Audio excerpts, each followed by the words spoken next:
Hey everyone, it's Daniel Rubino for Windows Central, and here's a look at the new Dell Inspiron 7000 2-in-1 family that's been announced here at IFA 2018. Stay tuned.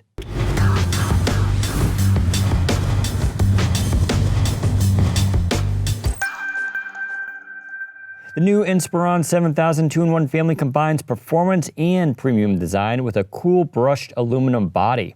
Available in 13, 15, and 17 inches, the 2-in-1s leverage premium features including Intel 8th generation U-series processors and optional 4K UHD screens. The redesigned thermals also move hot air out through hidden vents in the hinges and away from the user and the system. The 360-degree hinge allows the 2-in-1 to be used in 4 flexible modes, including laptop, tent, stand, and tablet.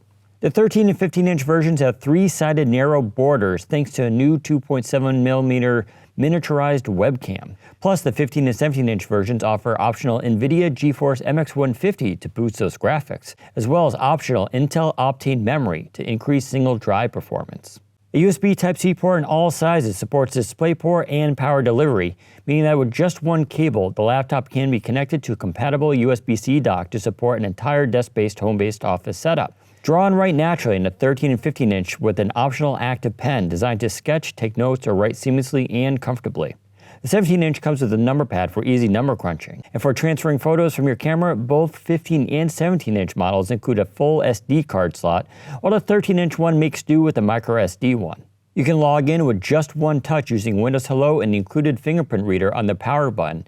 And far-field Cortana functionality, you can interact with your digital assistant from across the room. The Dell Inspiron 7000 2-in-1s will be available October 2nd, starting at $879 for the 13-inch model, $849 for the 15-inch, and $1,099 for the 17-inch. Let us know what you think about these new premium laptops from Dell. And we'll have more from IFA 2018, so subscribe to our YouTube channel for more. And click that like button if you like this video. Thanks for watching. Take care, everyone.